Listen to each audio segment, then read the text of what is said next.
let's move on to number 3. If you read the first sentence, rock hanging vertically from a scale, you probably recognize that this is a force problem. So I forgot, did I mention it last week or in tutoring center? There's a very straightforward way you follow the procedure whenever you see a force problem, and it'll give you the answer. It solves itself, basically. So let's try from the beginning. In fact, if you have a paper in front of you, let's try see if you can do this as well. Let's try with starting with a diagram. What diagram would you draw? Okay, so question 3.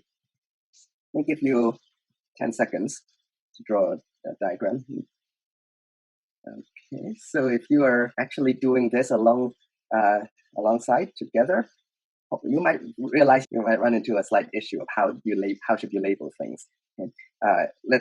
What is the potential issue you might run into? Well, let's see. So you'll first start drawing the rock suspended. No problem at first. You draw a rock suspended vertically from a hanging scale. So maybe you'll draw a scale like this that reads 25.55 newtons. Okay, that's good.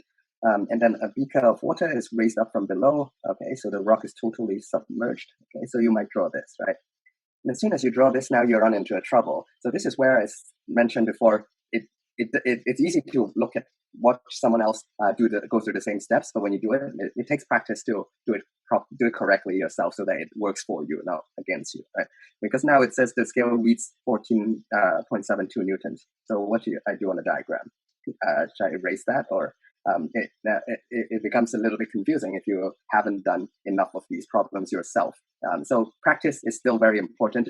What I suggest doesn't replace practice. It's just hopefully a method that practicing will actually help you for much more problems than just one single problem. So the tip is, I've already explained how to deal with these before. Whenever something changes, draw 2 diagrams. Draw before and after. Okay, so this is before. That's for sentence 1, right? Up till the full stop. Anything after is sentence 2. It's a different scenario. So draw that differently. So you might wonder if you do actually need to draw both of the diagrams in order to solve the problem. Turns out the answer is yes, you actually do need both. Okay, we'll see how that works. Right, so 17.2 newtons. Let's skip the newton there.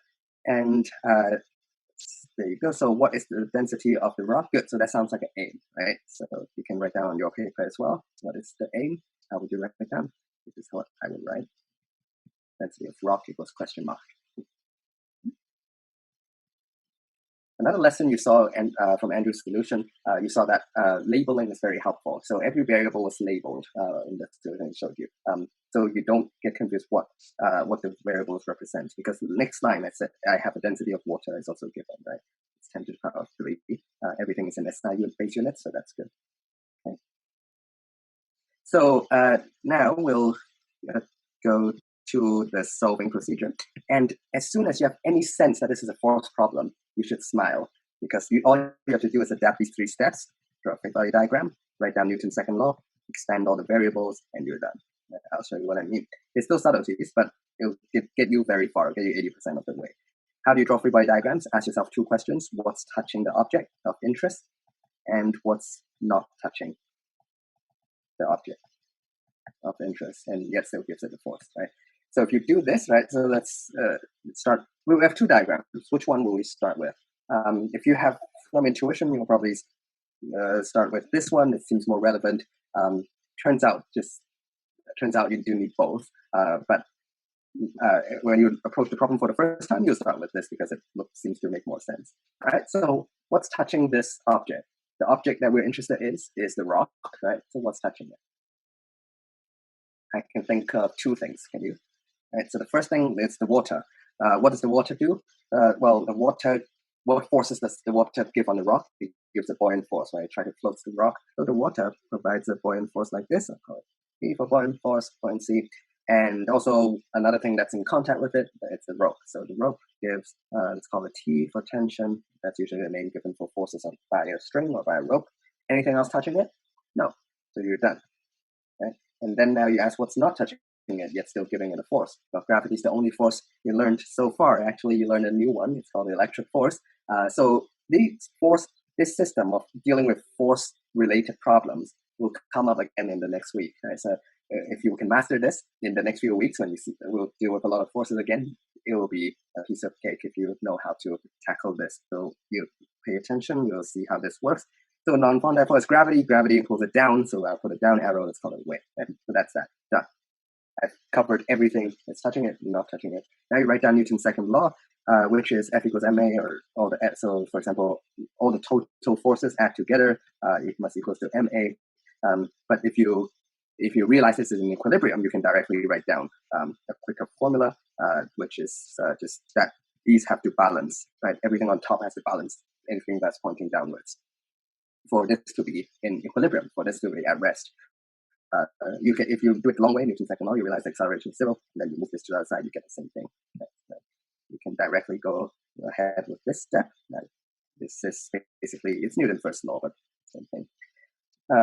All right, so now you're done with this. And then now what's left is expand the variables. T doesn't really expand itself, but B does, because you have a formula for buoyancy, right? Rho Vg. Before you move on, remember, label things.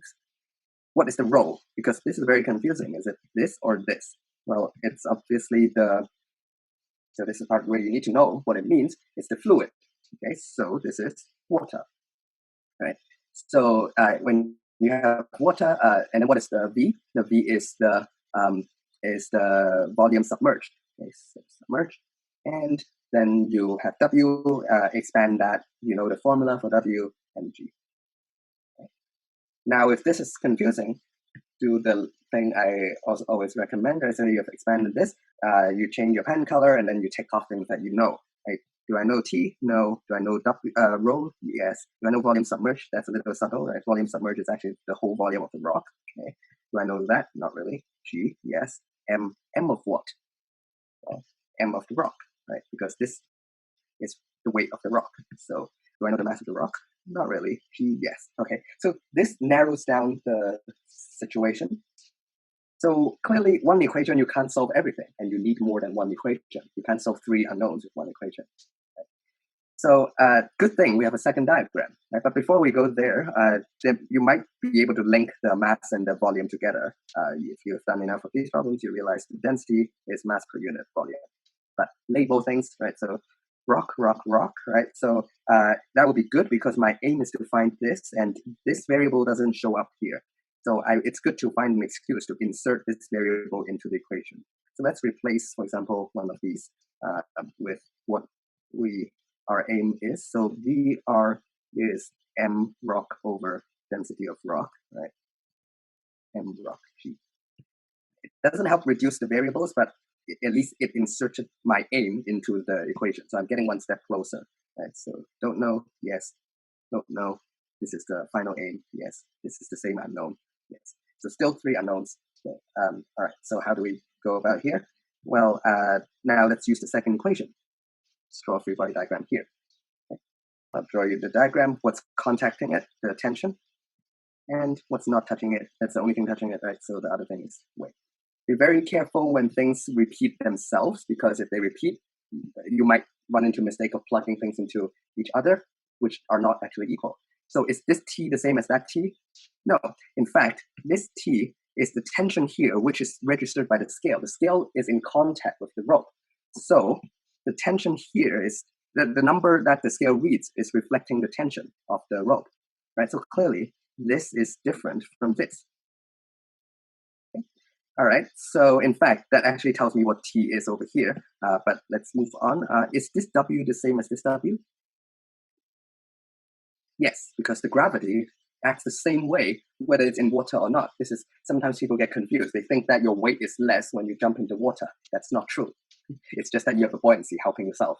The weight does not decrease. So weightlessness, when you go in space, you call it weightlessness. That is a completely wrong term. We call it that, but it's wrong terminology. The weight, the force of gravity still acts on you. You just don't feel it. It's actually this. You have no normal force. There's no ground beneath you that is pushing up on you, so you don't feel a normal force, but the weight is still there. All right, so the weight is the same because weight is mg. M is the same. All right, so we have the second formula, which is T prime equals to W, and this is the same, like I said, and T prime is 25.55. All right, so skipping ahead, because 25.55 is measuring that tension. So now this would give me MR.